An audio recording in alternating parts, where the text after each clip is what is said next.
It's something most players have done in their time in the hobby. It's something that can't be wholly avoided. At least, I don't think it can be wholly avoided. There's something inside most of us that just wants to gravitate to the idea if we had a better paintbrush, we'd be a better painter. If we had a better car, we'd be a better driver. If we had that better thing, suddenly all the opportunity would be open to us. People could see our skills and talents for what they are. It is to give chase. To chase the ever-changing meta. So, when game companies release a new set of rules updates for a faction, there's bound to be a response. Teases on the Warhammer community website and leaked rules from other sources even before the books themselves appear, and sure, there almost has to be one as hype spreads among the meta-chasing public. New units are made better and put on a higher pedestal. Other units are brought low, their value being lowered and their place within the army discarded. It is a harsh process, one of rising and falling fortunes for plastic miniatures across ranges. Whole armies will appear on seller websites in the wake of such changes. As those who are the most drawn into this process, the meta chasers, devolve into a frenzy to have the best of the best. There are different levels of people in this process. Some people never change armies, but rapidly adopt new units and new configurations of units to stay, quote, relevant, unquote, in a game with a shifting competitive edge. Then there are those in the deepest thrall of requiring validation through victory. Those who collect whole armies purely for the purpose of keeping within the meta, and purely to try to win as much as possible. The latter are the most extreme example. But most people who've been in the hobby, even for a short time, will have likely have met someone in this camp, if not multiple people within this camp. But it all seems very awkward.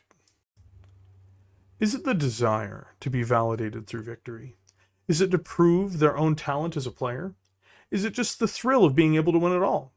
In some cases, it may even be an attempt to escape the opposite. But much as I mentioned earlier in this video, it is also attached to the idea that if you have better things, it will make you better at those things. In this case, it will get you to be able to win more games. But does that make you better at the game? I'd argue it's a hollow venture. You didn't become a better player by buying better models. You simply picked up a better army. In a game as inherently unbalanced as 40k, a competitive scene and the competitive scene as a whole, seems to be strange to me that we would be going in this direction. Just to be clear, there are people with true talent, though the reality is any ranking or measurement seems very much an oddity to me given its unbalanced nature. Armies and their composition are copied in rapid succession to try to emulate success where it is visible. The chase of the meta goes beyond just buying models, but mimicking ideas as well. It's also buying into the hype.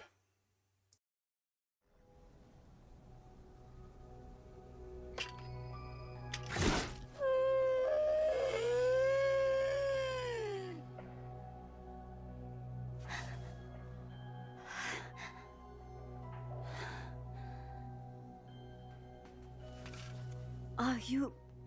God? Close enough.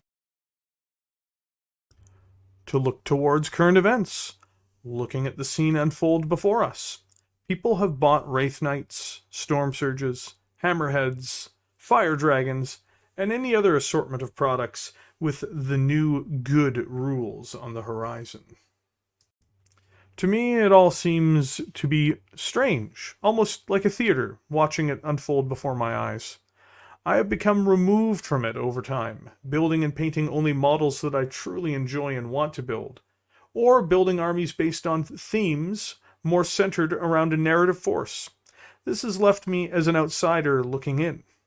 It seems irrational to view, perhaps it is irrational, to see people rapidly consuming units and armies that they might not even get on the table ready in time before the inevitable nerf that will come in response to these books or units.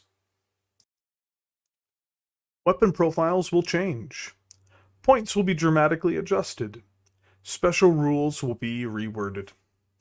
With seasons on the horizon, what will this look like for meta changes as well? Will things be rebalanced every 6 months? How much faster can the rat wheel turn once this starts to impact gameplay? Will this accelerate the rate which armies are switched up between people in their bid to catch the meta? Chasing the meta may even have some similarities to chasing the dragon. The only thing that will remain are the models themselves when it's all said and done.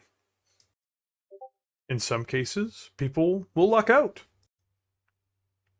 For those with storm surges, in contrast, they will have a relatively ugly model, which was laborious to build and paint, barring third-party components to change its appearance, and an army badly in need of a rework, or lopsided to take advantage of rules and points that are no longer effective after changes that will arrive after nerfs and other revisions that are soon in the works after any book comes out.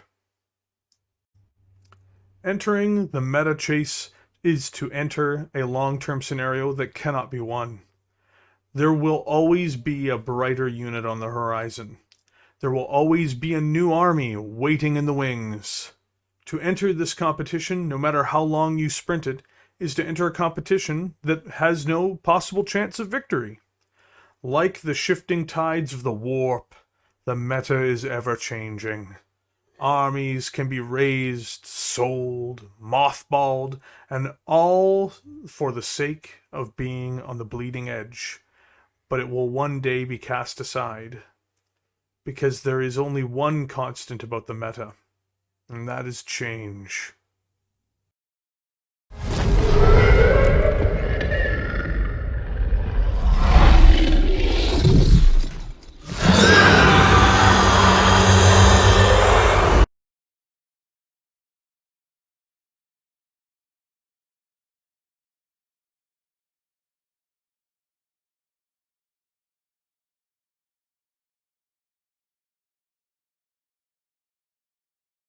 Thank you for joining us. If you enjoyed this video, please consider hitting the like button and subscribing to the channel. We run streams every single day as well, and we'd be happy to see you there.